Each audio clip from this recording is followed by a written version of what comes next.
Olá, sejam todos mais uma vez bem-vindos ao C-Pop, o podcast de cultura pop do Correio do Povo. Eu sou o Carlos Correia e aqui comigo o mesmo bate-time da semana passada, Márcio Gomes. E aí, Márcio, tudo bom? Oi, Carlos, tudo bem? Tudo. E Henrique Massaro. E aí, Henrique, como é que tá? Tudo bem? Beleza, Carlos, tudo certo? Tudo. Essa semana, a gente ia falar de Stranger Things, mas assim... ficou para a semana que vem porque os episódios são longos demais, cara. E a gente ainda trabalha além de fazer esse podcast. E aí não dá para ver 7 filmes de 1h30. Eu sei que nem todos têm isso, né? Tem alguns episódios que eles têm só 1h, 1h05, 1h04. Mas tem episódio aí de 1h30, de 1h15. Então a gente vai precisar de um pouquinho mais de tempo. Imagina. Eu já vi, viu? Que boa para o Márcio. O Márcio está de férias, obviamente. Outro terceiro. Remando aqui. Não, e essa semana tá complicada porque semana passada já saíram os 2 primeiros episódios do Obi-Wan. A gente tá gravando na quarta, já deve ter saído mais um hoje. Sexta-feira começa a nova temporada de The Boys. Fora as outras séries que a gente tava vendo, né? Filme, fora trabalho e fora vida. Então, Stranger Things... É que quando tu larga o futebol, Carlos, o tempo se abre, assim, né? Quando tu abandona o futebol, mas aí, tem uma nova noção de tempo na tua vida. Mas eu sei que o Márcio é fã da NBA, e a NBA também tá tomando bastante tempo. Toma. É que parou agora, as finais começam só dia 2, quinta-feira. O podcast a gente desvendou aqui, o problema de tudo é o trabalho, cara. Mas saiu de férias e deu cachorro tudo. Mas é que cuidado com o que você deseja. Mas enfim, só para explicar por que Stranger Things vai ficar para a semana que vem, tá? Então semana que vem a gente fala de coisas estranhas. Dessa semana a gente fala de coisas jurássicas, porque a gente tá aqui para falar de Jurassic World Dominion, que estreia essa semana nos cinemas. A gente viu o filme a convite da Espaço Z na cabine de terça-feira. Também já quero deixar aqui um outro convite que o pessoal lá estava falando, pediu para a gente fazer, e a gente faz com todo bom gosto, que é o seguinte: a partir do filme, nessas próximas semanas, o Museu de Ciências e Tecnologia da PUC está com uma programação especial aí, voltada não só para os dinossauros, mas enfim, tem uma programação especial. Eu nunca fui, tenho vontade, mas nunca fui. O Márcio, que já foi, disse que é legal, né? Frequentador assíduo, já várias vezes. Minha filha adora o Museu da PUC. Nunca foi no Museu da PUC? Nunca fui no Museu de Ciências e Tecnologia. É que tu é de Porto Alegre, cara. O pessoal que não faz excursões. Pode ser. De Porto Alegre, vou falar todo esse podcast. Bem legal. Né? Tem um vídeo sensacional do Júpiter, mas tá falando da Orla, que é o sotaque mais bonfim da história. Mas enfim, a gente tá se enrolando muito aqui. Aleph, por favor, suba a trilha pra gente falar de Jurassic World Dominion.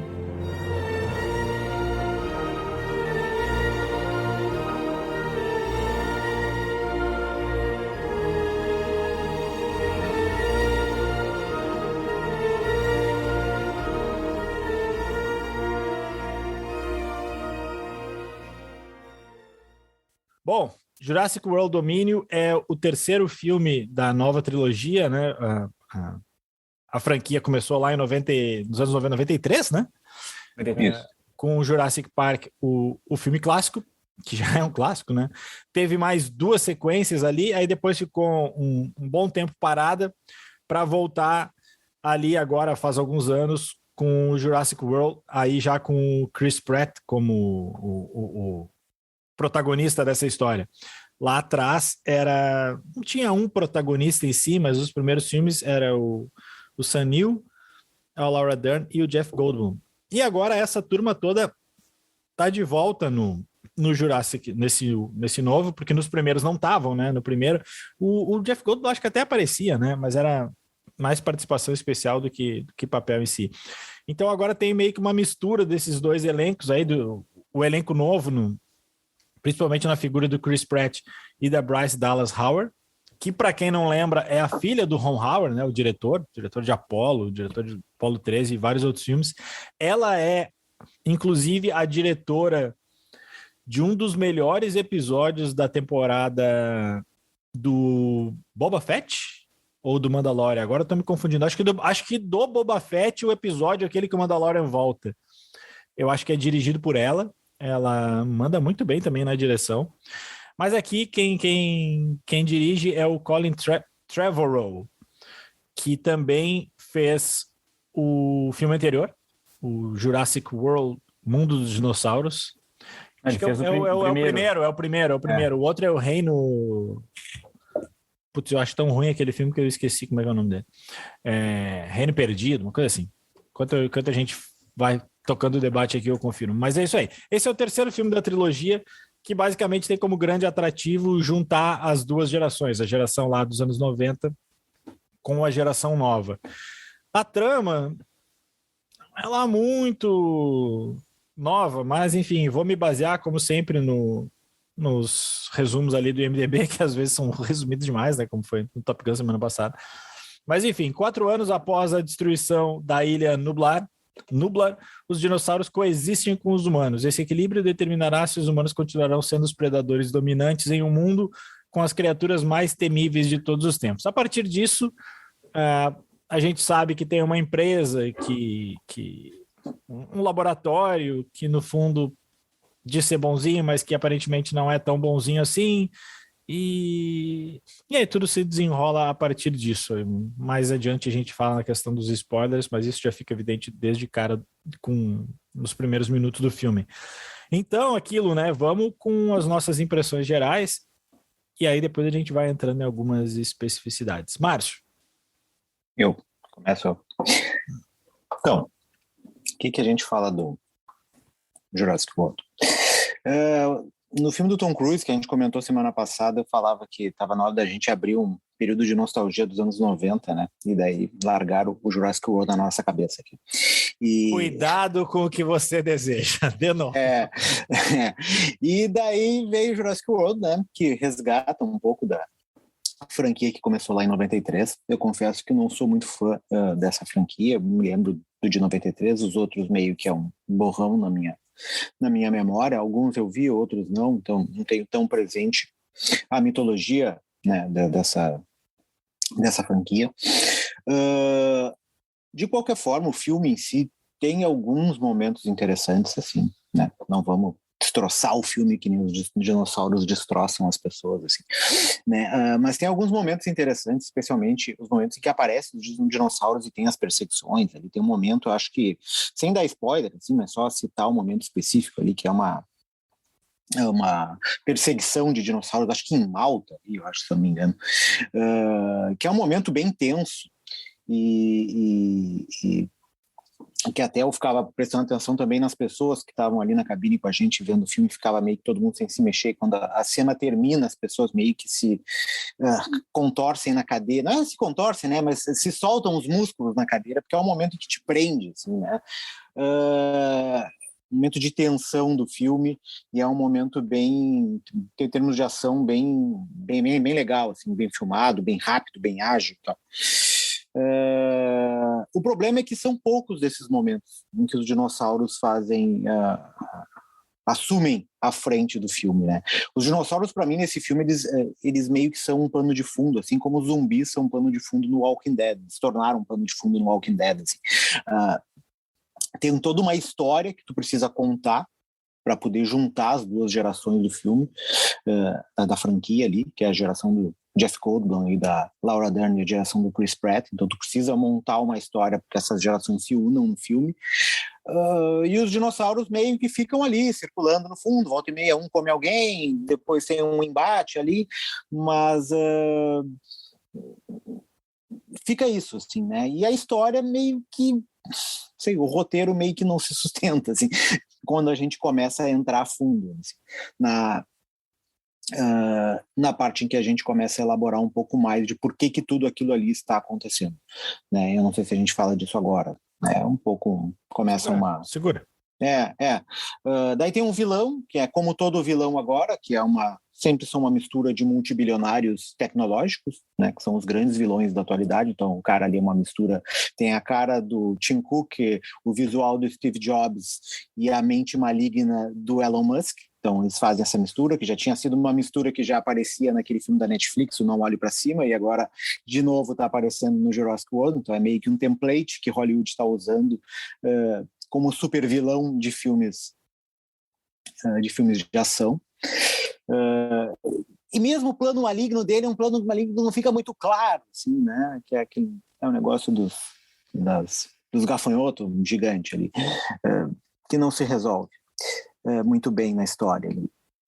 De qualquer forma, eu acho que o filme peca um pouco por esse roteiro que me pareceu meio mal construído, assim, para tentar juntar as duas gerações.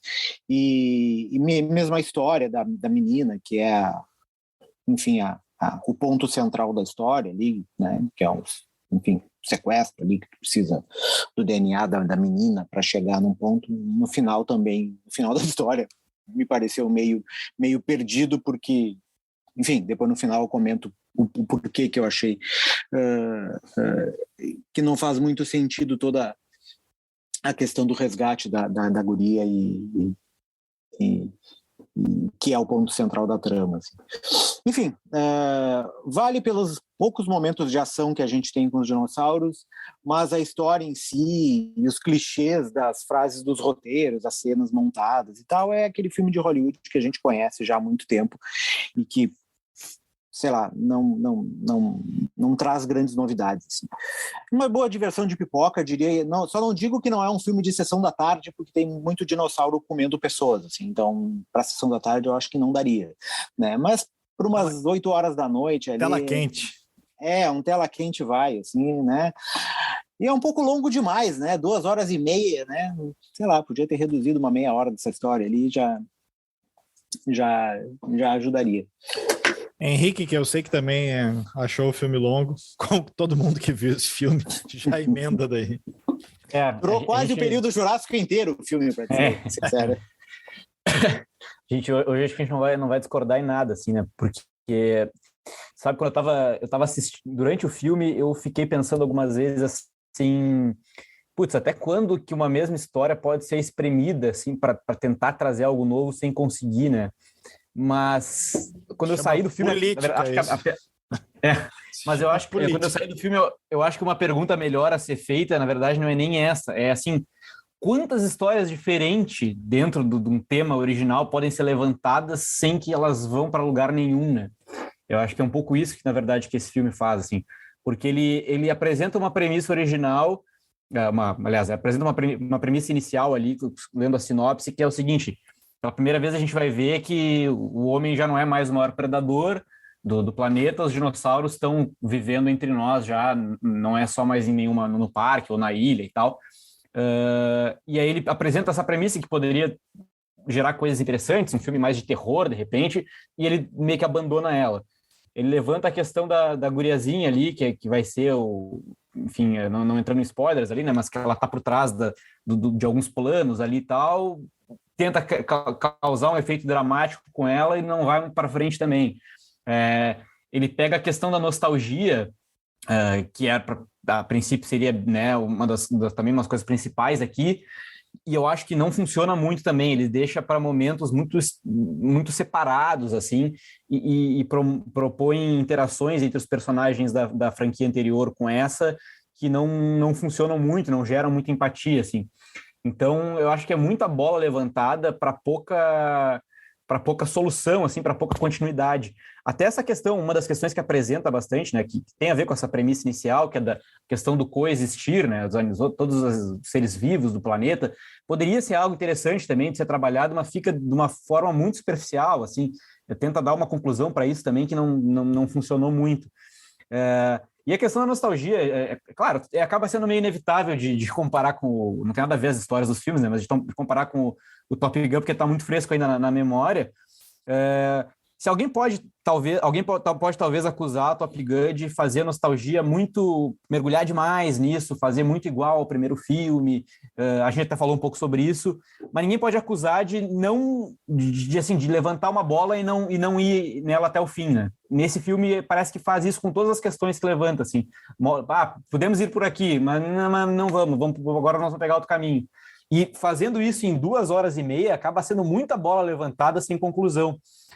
Eu acho que, para não ficar só falando mal, né? Eu acho que algumas cenas de ação funcionam bem, né? O Márcio citou aquela de Malta ali, é Malta, né? Eu acho que foi legal de assistir. Teve uma ou outra também que tem de um dinossauro que eles enfrentam ali, que numa cena no gelo, que é bem legal de ver, um dinossauro diferente.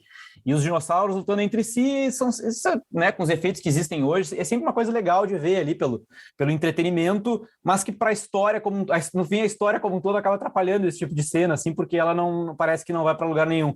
A mesma coisa dá para a gente dizer dos dinossauros diferentes que são introduzidos nesse filme. A cada filme parece que tem um dinossauro diferente também, que a gente não se identifica muito ali de entender, esse dinossauro é assim, esse é assado. É uma coisa mais enfim, exibicionista, me parece. Até para não dizer que a gente, tô comparando só com Top Gun ali, da questão da nostalgia, a gente pode comparar até com o primeiro filme dessa nova saga aí, né? Esse sim fazia não trouxe os personagens originais, mas ele fazia uma nostalgia com uma história mais parecida, cenas que remetem ao filme anterior, ok, agradou ali o público que estava mais de 20 anos esperando. Esse me parece que nem isso ele faz, assim, ele tenta fazer muita coisa e acaba não fazendo nada muito bem feito. Quando o Henrique fala ali de por que fazem, né, uma nova história, eu estava olhando aqui e a principal razão porque eles fazem é porque dessa nova franquia aí, o Jurassic Park e o Jurassic World, né, o Jurassic Park dos anos 90 e o Jurassic World agora desses últimos anos. A nova franquia, o primeiro filme fez 1,6 bi e o segundo fez 1,3 bi. Então, enquanto esses filmes continuarem passando a barreira de 1 bilhão de bilheteria, $1 bilhão, né, que a gente fala, eles vão continuar sendo feitos, sendo bons ou não, né? Então acho que a principal razão é essa aí. Ele tinha, em tese, na minha opinião, um grande atrativo que era juntar as duas gerações, né? E ao contrário de outros projetos em que os caras tinham que convencer lá os atores, olha, os caras do filme original a participar, tipo, sei lá, imagino que quando foi feito o novo Star Wars, o Han Solo, o Harrison Ford era um cara chato para se negociar, tipo assim, putz, já deu o que tinha que dar aquele personagem ali, não preciso voltar assim. Dessa vez não. O elenco já estava, a Laura Dern e o Jeff Goldblum, eles mesmos estavam se candidatando, olha, se tiver um terceiro filme, me chamem, sabe? Pô, quero recuperar minha personagem lá de trás e tal. E é incrível, até esses dias eu estava vendo como a Laura Dern, ela parece ainda, não vou dizer nova, né? Mas ela era muito nova no primeiro. Ela tinha 20 e poucos anos quando fez o filme de 93. E lá que talvez ela não parecesse tão nova assim. Enfim, ela era uma doutora em paleontologia, caramba, 4. Mas enfim, essa volta toda para dizer que o que poderia ser um grande atrativo, que é essa questão das duas gerações se mesclarem no filme, na bem da verdade quase que não acontece, porque são duas tramas que correm em paralelo, sabe? Tem a trama dos novos protagonistas e tem a trama dos velhos protagonistas. E lá pelas tantas, eles se juntam e aí é um monte de cena de ação na reta final. E depois tem ali uns diálogos que eu deixo para falar na parte dos spoilers, mas são diálogos constrangedores, que é para fingir uma conexão ali, para forçar uma conexão que, meu Deus do céu, se é para fazer isso aí, não faz. Em paralelo a isso, assim, eu vou começar falando o que eu gostei, tá? Para não parecer também... Tipo, eu não acho o filme ruim. Eu acho ele cansativo e desnecessário, mas não acho ele ruim. Eu achei ruim. O que eu acho de bom nele? Jeff Goldblum, qualquer coisa que tiver o Jeff Goldblum vai ficar melhor. Apesar de que o Jeff Goldblum já tá naquelas de fazer papel de Jeff Goldblum. Quem vê... Pois é, eu ia comentar contigo, ele parece o personagem do Mundo Segundo Jeff Exatamente, Goldblum. Exatamente o exemplo que eu ia dar. Quem assiste essa série que tem, série de documentários, que é muito legal até, a gente já falou aqui, no Disney Plus, que é o Jeff Goldblum, cada episódio ele fala sobre uma coisa, aí tem lá sobre sorvete, sobre calça jeans, sobre tênis, e são episódios legais, porque ele realmente, tipo, ele não fica na superfície só do tema, assim, ele vai, entrevista gente a fundo no esquema, assim, tem o episódio que é sobre tatuagens, cara, ele vai pro Havaí, onde os caras fazem a tatuagem manual, assim, dando pancadinha com um martelinho, assim, é bem legal. Só que ali ele é o Jeff Goldblum. E acho que o Jeff Goldblum tá naquela seara de atores que ele interpreta ele mesmo, assim. E quando os caras chamam ele, acho que é para interpretar o papel de Jeff Goldblum. Assim. Acho que, sei lá, não lembro qual foi a última vez que eu vi um papel do Jeff Goldblum que não era, sei lá, a Mosca. Porque ele nos filmes do Wes Anderson também, ele tá como o Jeff Goldblum. Mas enfim, é sempre divertido ver o Jeff Goldblum. E aí o outro problema que eu acho no filme, além da questão dele ser longo, que nem vocês já falaram, e disso que eu falei das histórias em paralelas, é que eu acho assim, esses filmes, e acontece isso também em outros filmes de monstro que voltaram à moda aí nesses últimos anos com o Godzilla e com o King Kong. E era também o mesmo problema dos Transformers. A primeira vez impressiona. Só que esses filmes, eles tentam, sem trocadilhos, tá? Eles tentam crescer na escala e chega um momento em que não tem mais como te impressionar em termos de tamanho. O primeiro Jurassic Park, eu lembro, eu sou velho, eu fui ver no cinema, sabe? Eu me lembro, não sei se foi no Vitória, mas enfim, eu fui ver esse filme no cinema. E, cara, era uma experiência, assim. Era um daqueles filmes que estava mudando o cinema. Tipo, era uma coisa... Eu não sei se os efeitos hoje ainda fazem sentido. Às vezes que eu vi na TV, eu achei que o filme continua legal, assim. Mas eu lembro a primeira vez, quando aparece aquele primeiro, o dinossauro pescoçudo, e ele enche a tela. Cara, era um negócio que te fazia cair o queixo, assim. Hoje em dia é mais um efeito. É só mais um efeito. Aí no primeiro filme, tinha lá os dinossauros de novo. No primeiro dessa nova franquia, tá? No primeiro do Jurassic World. Aí no segundo, o segundo eu acho muito ruim. É Reino Ameaçado mesmo. Eu estava certo antes. Eles criam um outro dinossauro a partir de mudanças genéticas e esse é o mais perigoso de todos. Ele é maior. Tá bom.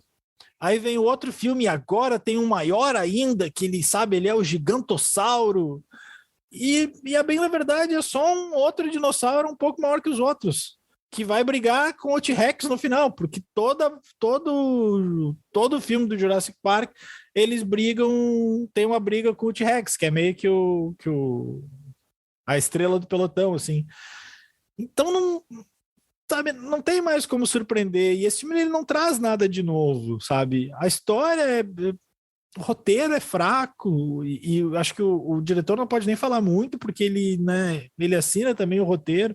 Eu tava vendo, ele era o cara que ele ia dirigir o último Star Wars, né? E acabou saindo do projeto. E pelo roteiro dele que tinha vazado, era melhor a história dele do que saiu, né? Mas enfim, não estamos aqui para falar. Aceita, Carlos, tu achou o filme ruim também. Na época eu achei bom, mas cada vez que eu penso eu acho ele pior. Mas enfim, não estamos aqui para falar de Star Wars. Agora, não sei, cara, eu acho que esse filme... A própria premissa dele, que ele fala assim, ele é contraditório desde o começo, porque a primeira cena é um compilado de cenas do ponto de vista jornalístico, né? Uma repórter ali apresentando... tipo, o Globo Repórter deles lá, dizendo que, olha só, hoje em dia as pessoas convivem com os dinossauros, só que nenhuma cena é de convívio, todas as cenas são os dinossauros, ali... é o dinossauro derrubando afundando um barco, é o dinossauro correndo, a cena dos dinossaurinhos pequenininhos correndo atrás da criança é divertida, sabe? Mas não tem convívio, cara. Aquilo ali da repórter é muito assim, na hora que começou ali, tá, puta, é o roteiro pegando o espectador pela mão para explicar o que vai ser o filme. É o Previously. Eu pensei, beleza, os caras usaram essa muleta aqui para dizer... Previously on Lost. É aquilo ali. Eu pensei assim, beleza, os caras pegaram essa muleta aqui do roteiro para explicar pra gente que agora é um mundo diferente. Aí eu pensei, mas ok, se pelo menos eles nos mostrarem isso, mas não aí fica... Não mostra. Não, fica essa coisa meio... Eu até entendo isso, que seja para numa dessas pegar um público que não viu o filme, sei lá, daqui a pouco tu vai ver só esse terceiro. Precisa ter visto os outros? Não necessariamente. Mas assim... acho que ele pega esse cara e um pouco do que tu falou agora também me veio à mente outra coisa, que é o seguinte, toda essa explanação no começo é de como os dinossauros convivem com os humanos, sabe? Virou Eles mostram o mapa ali, tem dinossauro em tudo que é lugar. Pelo visto, tinha dinossauro no Brasil também, nessa franquia. Que dúvida, ainda tem. Para daí... No centro aí tem...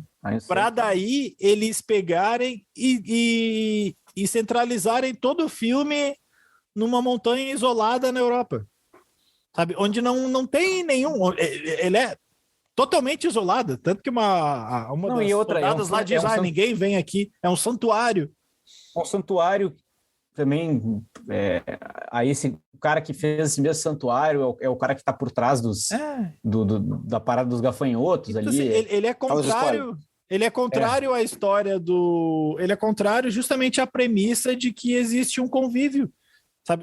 Quer dizer, contrário não, mas assim, eles lançam uma coisa que poderia ser um chamativo e imediatamente depois eles vão para longe. Não, a história não se sustenta. Se a gente for começar, a história não se sustenta. E se entrar vamos entrar nos spoilers ali. A história da menina ali, que os caras pegam a menina para estudar o DNA, para tentar combater a praga do gafanhoto.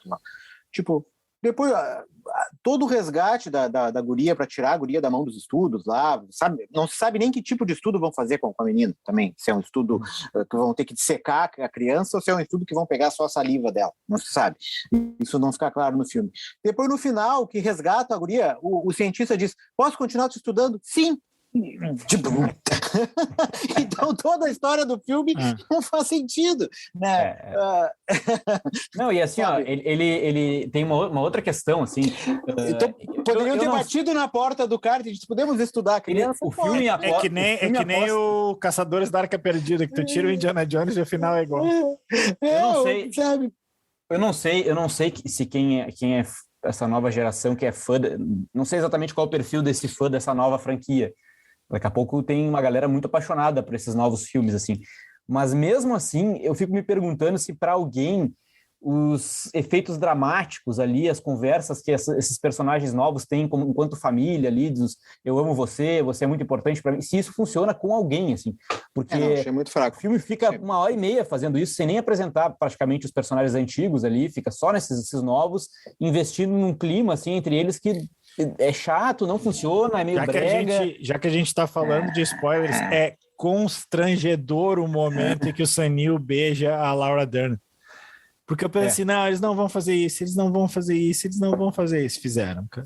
Tipo, não tem nenhum clima, não tem nada, cara. Nada. É pior que isso, só o diálogo que une as duas gerações, que é assim, é o Sanil que olha pro... Não, o Chris Pratt olha pro Sanil, você escreveu o livro sobre não sei o que, sobre dinossauros, né? Eu li o livro, você é muito bom. Aí ele diz assim, você é o cara que doma Velociraptors, né? E aí eles já cortam a câmera, sabe? Acabou! Toda a ligação entre os dois é esse diálogo constrangedor. Aí as duas lá vão dar, entre as duas personagens femininas, porque assim, menino interage com menino, menina interage com menina. Aí tá lá a Bryce Dallas Howard interagindo com a Laura Dern, dizendo, você me salvou, muito obrigado, também gosto muito de você. E acabou a interação delas. E aí a câmera vai indo assim, é constrangedor, cara. E outra,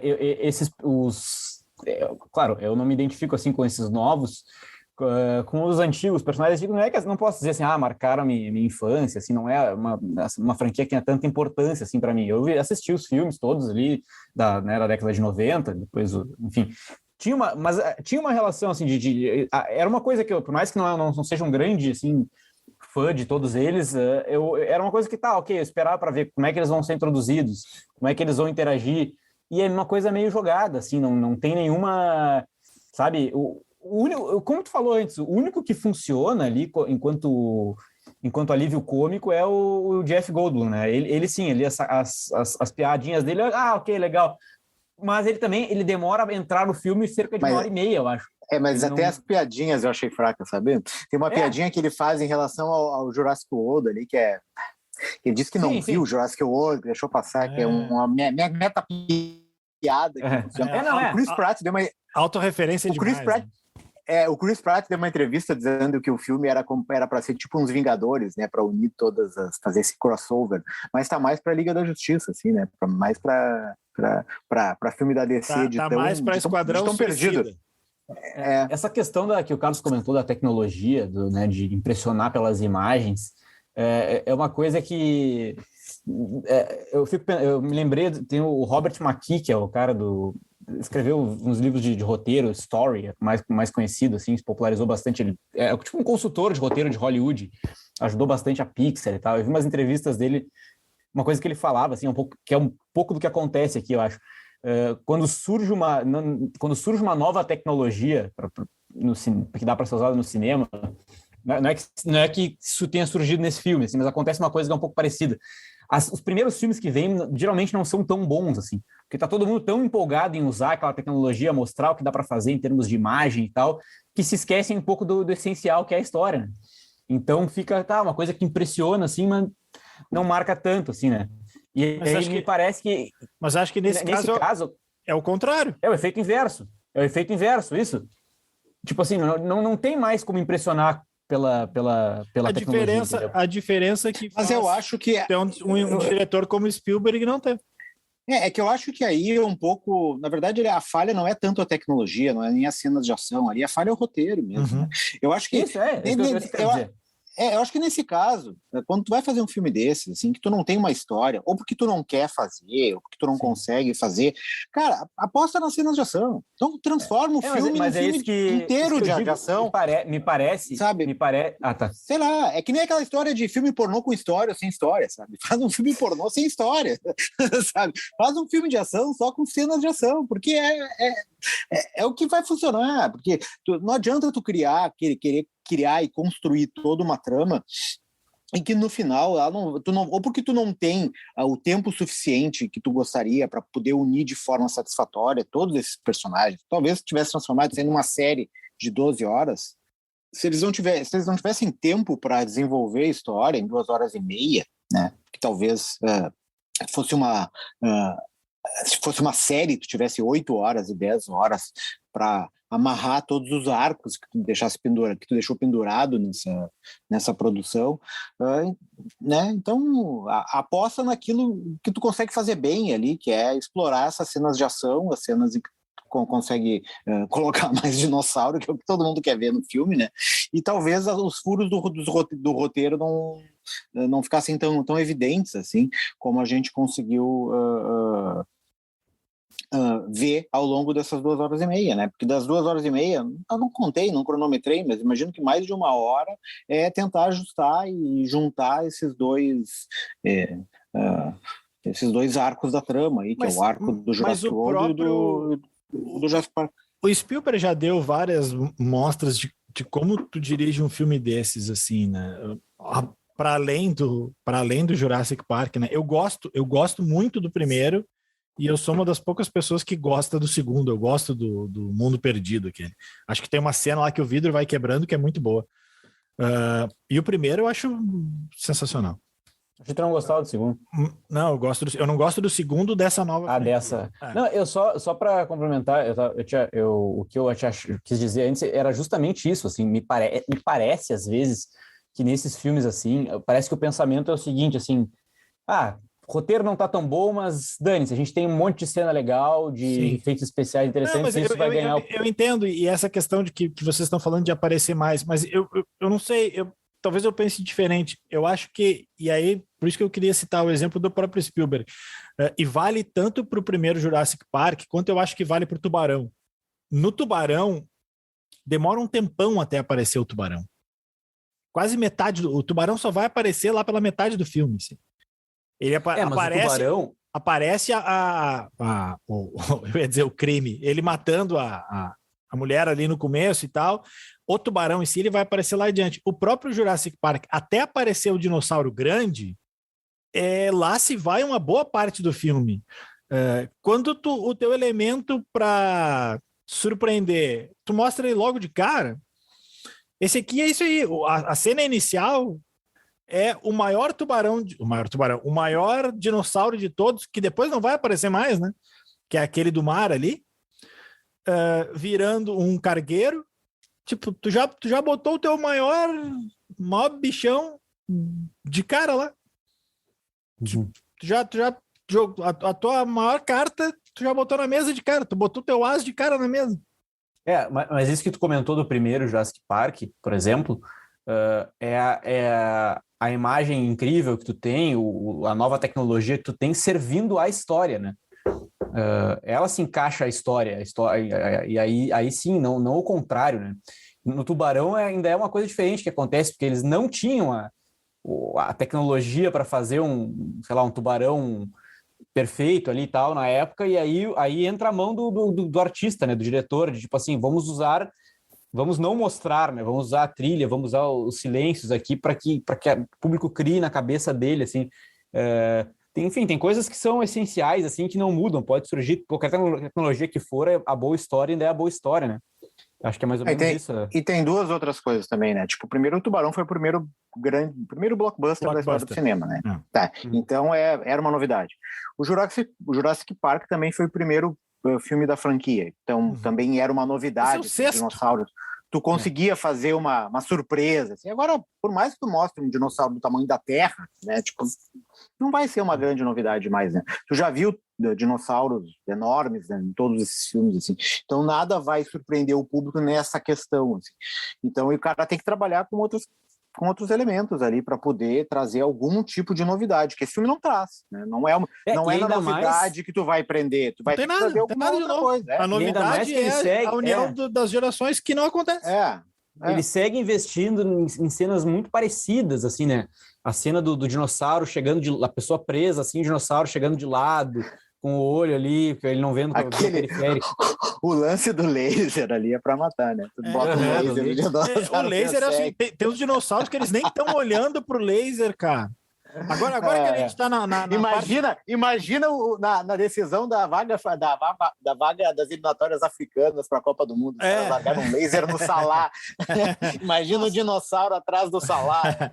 Cara, agora que a gente entrou na fase na parte dos spoilers, eu tinha anotado aqui algumas coisas. Essa é uma, assim, ela aponta o laser da canetinha, é a mina do Ruptura, né, a atriz. Ele não tá nem olhando. Tipo, o dinossauro não tá nem olhando a caneta, como é que ele vai saber para onde é que ela apontou? Eu não sei se não tem um sensor, ele deve ter um sensor nele. Sim, um sensor no cérebro dele que faz ele saber quem é o cara que assar. Não existe, cara.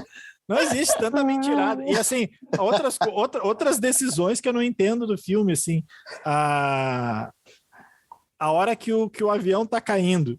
Eu nem vou entrar no mérito de que, assim, o avião tá caindo. Aí corta a cena, o avião já caiu. Mas tudo bem, eles deram um jeito de pousar lá. Ok. E o avião, não é que o avião caiu assim porque falhou o motor. Um dinossauro acabou com o avião. O dinossauro acabou com o avião. Aí eles estão numa zona ali em que tu toca um alarme lá, que, enfim, deve emitir um sinal, e os dinossauros, pássaros lá, os pterodáctilos, saem dali. Aquele momento... Só um detalhe, cara. Chris Pratt, na neve, com uma camiseta molhada no gelo. E a outra mina também, né? Me lembra o segundo Independence Day que os caras... Tem um cara que vai de regata pro espaço, mas enfim. Até me perdi aqui. Não, a hora eles estão no avião, tá? Aí é uma área que tá... Um pterodáctilo atingiu o avião. E tem vários outros à volta. Vários outros pterodáctilos sobrevoando a área. Qual é a decisão desse? Vou ejetar e vou cair de paraquedas. E tudo bem, vai dar certo. Porra, cara! Não, e outra, eles dizem para... Deixa eu completar só a última furada para mim, tá? Que é a questão ali que o Márcio tinha falado da guriazinha. Tá, a guriazinha, eles fazem tudo isso para a guriazinha, não tem problema, pode me estudar. Aí o que acontece? Eles estão voltando, eles pegam o avião e voltam. E no voo, o cientista descobre o negócio. Porque assim, hoje em dia o que existe, na verdade, são cientistas burros, porque os caras ficam anos e anos para fazer uma descoberta na área, principalmente na da genética. O cara só olhou no meio do voo, e aí, entre o voo de ida e o voo de volta, ele descobriu a cura do bagulho, dos gafanhotos lá. Tipo, e outra... É muita furada, é muita bobajada. Primeiro, essa do avião, eles decidem que a que a Claire é quem vai usar o paraquedas, né? E aí ela, não, vocês estão loucos? E aí ele, não, tu é a mãe dela, tu vai salvar ela. E eu te amo. E ela, beleza. Beleza. Falou aí. Abraço. Eles vão conseguir, eles vão. Porra, eles não vão posso culpar a Claire, não sei se eu não faria o mesmo. Tchau, galera. Aí depois, outra coisa, cara, desse cientista, vocês entenderam o que ele solucionou exatamente? Não, gafanhoto... é isso que eu tô dizendo, ele não solucionou nada. Não, eu não entendi. Problema, né? Aí tu quer demais, hein? Mas assim, o problema... Tem a história lá que as plantações eram que usavam o produto dele e tal. Mas o que ele fez? Ele mudou o DNA? Ele mudou o DNA do gafanhoto. Ele descobriu como mudar o DNA do gafanhoto olhando a guriazinha no voo. E daí ele usar o DNA da guriazinha para, de novo, redefinir lá o tal do gafanhoto. E daí ele ia largar os novos gafanhotos com o novo DNA para mudar lá o enxame de gafanhoto lá. Nem sei se é enxame de gafanhoto que se fala. Mas enfim, ia mudar o enxame de gafanhoto. Agora, o que eu não entendi é por que eles tiveram que resgatar o dinossauro junto lá.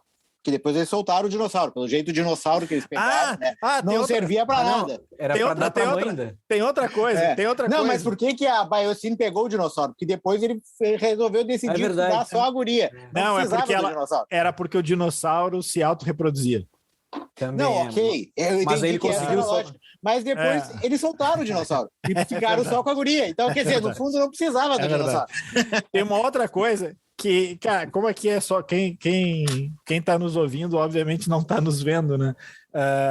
Uma outra coisa, cara, é de doer, cara. Que é uma das últimas cenas lá. Primeiro que o Chris Pratt promete para Velociraptor lá que ele vai buscar a filha dela, né?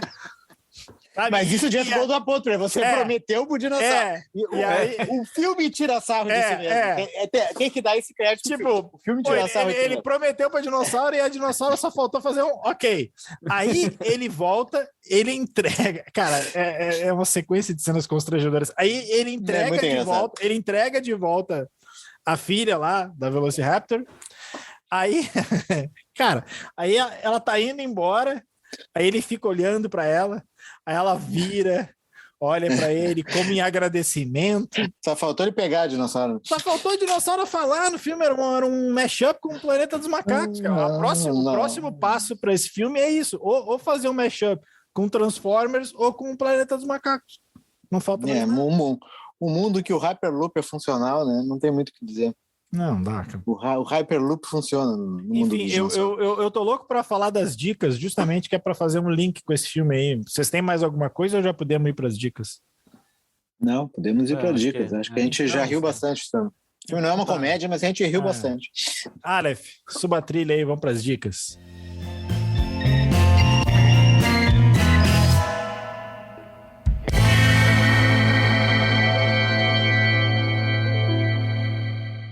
Eu quero começar com as dicas dessa vez, tá? Porque é o seguinte, já que é para falar de filme de bicho com um monte de mentirada, que é para ser divertido, Tico e Teco, que tá na Disney Plus, é muito melhor que esse aí, tá? Novo filme do Tico e Teco, que é um reboot, não sei se dá para se chamar de reboot também. Estreou há pouco e eu vi que tá meio hypado, assim. Tico e Teco Defensores da Lei, que era um desenho lá dos anos 90, né? E agora voltou, ele mistura várias cenas de animação, vários tipos de animação, né? E é uma parada meio... Quem viu Cilada para Roger Rabbit, ou quem sabe do que se trata, né? De humanos interagindo com desenhos. É um desenho surpreendentemente cínico para a Disney, porque geralmente a Disney cuida muito de seus personagens, e é tudo queridinho, e o caramba 4, e esse filme não, ele tira sarro, ele é autorreferência o tempo todo, tem uma participação especial muito boa do Sonic feio, para quem não tá ligado na cena, seja de filme, seja de games, o filme do Sonic com o Jim Carrey, que tava para saiu, né?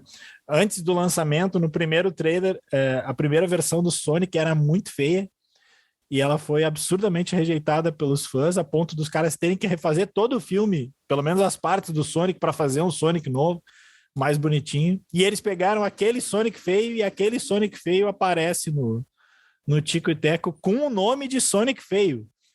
Então, assim, o filme tem toda uma parada de humor adulto. Eu tenho minhas dúvidas se criança vai entender esse filme, assim, vai curtir tanto, porque tamanhas são as referências. Então, assim, ó, minha dica é essa: se é para ver filme de bicho com bobajada, Tico e Teco, Defensores da Lei, Disney Plus. Henrique. Pois é, eu tô meio ruim de dica essa semana, porque eu continuo vendo as mesmas duas séries que eu indiquei semana passada, que é o The Offer e o Iluminadas, né? The Offer, série sobre os bastidores do Poderoso Chefão, e a Iluminadas, série com Wagner Moura e Elizabeth Moss, que mistura suspense e sobrenatural, tá bem interessante, assim. Vou então fazer só o jabá de novo, de sempre, se eu puder. Não pode. Tá, desculpa, pode ir. Vai lá. Acessem, por favor, youtube.com/trocaletas, tudo junto. Tenho feito vídeos sobre filmes e séries por lá. Convido todos a acompanharem. Márcio Gomes. As minhas dicas é um filme e uma série, então. Vou dar... Um filme que entrou na Amazon, não tinha visto que tinha entrado, porque o sistema de divulgação da Amazon é surpreendente. Assim. Ele nos surpreende a cada abertura do aplicativo. A Lenda de Candyman é um filme de 2021, mas eu vi que entrou agora na Amazon. Não sei há quanto tempo que entrou. Mas não faz muito, porque antes não estava. Faz então, pouco tempo. O novo faz pouco. O novo faz pouco tempo. É um filme, ele é dirigido pela Nia da Costa, mas ele é escrito pelo Jordan Peele. Então, ele faz uma releitura, na verdade. O filme é uma prequel, uma sequência que é uma prequel, assim, do Candyman, que é um filme de 92, que é baseado num conto do Clive Barker, né? Que é aquele personagem que se tu fala 5 vezes o nome dele na frente do espelho, ele aparece e te mata, assim. Candyman, na verdade. Então, só que essa é uma releitura do personagem que o Jordan, como é escrito pelo Jordan Peele, faz inclui elementos, né, de questões raciais na história, assim. Então tem vários pontos desses distúrbios raciais que ocorreram nos Estados Unidos nos últimos anos. Então tem elementos do BLM, né, Vidas Negras Importam, lá nos Estados Unidos, que entram na história do filme. É um filme bem na vibe do Corra e do Us, né? Não é tão bom quanto esses dois, mas é bem nesse mesmo modelo, e tem uma cena final muito legal, assim, muito boa, mas trata um pouco mais de violência policial também do que os outros dois primeiros. É bem mais questão social, embora o Corra também seja, mas esse é bem mais calcado numa realidade mais presente do que a gente tem aqui, do que o outro era bem mais metafórico, envolvia a questão de escravidão e tal. Esse não, é de uma violência mais presente que a gente tem atualmente nos Estados Unidos, lá. Em outros países também, mas é a realidade que ele fala da realidade americana. Então fica a dica aí, a Lenda de Candyman na Amazon Prime. E a segunda dica, tá? É uma série que eu comecei a ver faz pouco tempo, mas me pareceu ser bem interessante a premissa dela. O primeiro episódio eu até nem gostei tanto, o segundo é mais legal, que é O Bebê, The Baby. É uma série britânica da HBO Max, que tem, acho que são 8 episódios, tá no 6º. São 20 minutinhos, 30 minutinhos cada episódio. A história é o seguinte, é uma mulher em que todas as amigas em volta dela estão tendo bebês agora, ela está se sentindo meio, não digo renegada, assim, mas meio indignada com essa nova realidade, e um bebê meio que, literalmente, cai no colo dela, e ela tem que lidar com essa nova realidade. O problema é que ao redor desse bebê, vários assassinatos acontecem, de formas estranhas, assim. Então, ou seja, o bebê é meio que um bebê assassino, assim. Bebê de Rosemary. Estilo bebê de Rosemary, assim. É um bebê fofinho e tal, mas é um bebê meio demoníaco, assim. E ela tem que lidar com essas questões de ter que cuidar desse bebê, mas ao mesmo tempo rejeitar o bebê, porque ela sabe que o bebê é um bebê do mal, assim. Claro que é uma história meio metafórica, assim, né, trata também de questões de maternidade, de como lidar com uma maternidade indesejada, com os problemas de cuidar de uma criança, tá? Enfim, e claro que leva isso para um outro lado. É uma história de terror, meio que comédia também, relativamente divertida, assim, tem umas cenas, né, assim, acontece um assassinato, assim, e depois mostra a carinha do bebê, o bebê começa a rir, assim, ri com uma cara fofinha, assim, porque é um bebê de verdade, assim, não é um boneco, é um bebezinho fofinho, assim. Não então, é o bebê bizarro do Servant. Não, é um bebezinho bem bonitinho, assim, bem fofinho, só que tem uma cara meio sombria. Então é bem legal, estou me divertindo bastante com essa série curtinha, assim, The Baby, ou Baby, na Amazon Prime Video, na Amazon não, na HBO Max, a Amazon é o Candyman. Só complementando ali o que o Márcio tinha falado, o primeiro Candyman, ele não está disponível em nenhum streaming por aluguel, nos pacotes, né? Ele tá no Google Play, na Apple e no da Microsoft, tu consegue achar para alugar, né? É um filme de 92, 93. 92. Eu ia falar de alguma coisa do personagem, mas é spoiler do filme novo, então deixa assim. Então tá, né? Jurassicamente a gente fica por aqui. E semana que vem, sim, a gente volta para falar de coisas estranhas. Certo? Agradecendo. Não é sobre debate político, tá? É sobre Stranger Things mesmo.